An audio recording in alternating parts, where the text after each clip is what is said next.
Bonjour, ici la prof d'éduc. Alors, voici mon tout nouveau jeu à la conquête de la coupe. Alors, avant de vous expliquer comment ça fonctionne, tout simplement, vous mentionnez que si vous voulez jouer en mode plein écran, tout simplement venir cliquer sur les 3 petits points ici en bas et ensuite on clique sur les 2 petites flèches. Si jamais vous voulez avoir accès aux ressources, donc où est-ce que j'ai pris mes choses, donc vous venez cliquer ici. Et si jamais vous voulez me suivre sur les réseaux sociaux, sur Facebook, Twitter, YouTube ou Instagram, donc vous cliquez ici pour venir vous abonner. Si vous voulez avoir accès à ma page web où est-ce que je mets tous mes jeux, toutes mes captures, toutes mes vidéos, alors vous cliquez soit sur le logo ici ou sur le site ici en bas. Donc sur ce, bon match mesdames et messieurs. Donc comme vous avez pu le voir, on clique sur mise au jeu pour commencer. Alors vous pouvez jouer entre 2 à 6 joueurs ou si vous êtes à l'école avec beaucoup d'élèves, donc vous pouvez faire des équipes. Donc, disons 6 équipes de 4 ou 5 élèves, tout simplement. Après avoir déterminé quelle équipe ou quel joueur commence, donc le premier joueur va venir cliquer sur les dés interactifs. On doit recliquer dessus pour les arrêter. Alors, pour savoir combien de cases qu'on avance, on va venir prendre le chiffre ici à gauche. Dans ce cas-ci, c'est le chiffre numéro 4. Alors, disons qu'on prend Sidney Crosby, on va avancer au numéro 4. Alors, en cliquant sur le logo, ça va me donner l'exercice que je dois effectuer.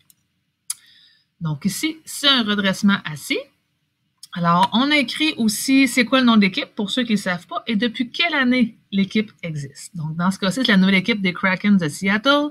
Oui, elle va rentrer seulement en 2020-2021, mais elle a été créée en 2018. Donc, ensuite de ça, après avoir fait nos répétitions, donc les répétitions, soit que vous faites 4 plus 5 ou sinon 4 fois 5 pour avoir le nombre de répétitions. Quand l'exercice se fait de seulement un côté, on vient tout simplement faire fois 2, donc on en fait, disons, 5 d'un côté et 5 de l'autre. Alors, on refait les dés pour le deuxième joueur.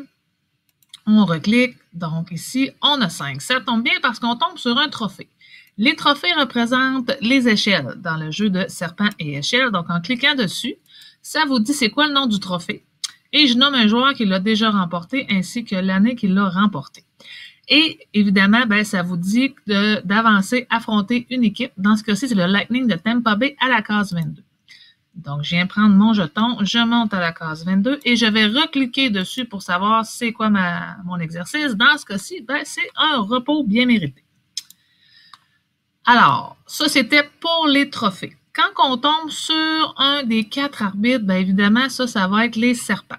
Donc, en cliquant dessus, donc celui-ci qui est prêt d'arriver, donc ça ici, c'est le signe d'inconduite de partie. Donc, évidemment, ça fait plus mal. Alors, on recule, affronter les Oilers d'Edmonton à la case numéro 23. Donc, disons que j'étais Austin Matthews, je me suis rendu là. Oups! Je redescends à la case 23, je clique sur l'image et là, je vais aller faire le nombre de jumping jack qu'on me demande. Alors, évidemment, ben, l'équipe qui remporte la partie, c'est l'équipe ou le joueur qui se rend le premier à la Coupe Stanley. Et en cliquant dessus, il va être couronné le grand champion.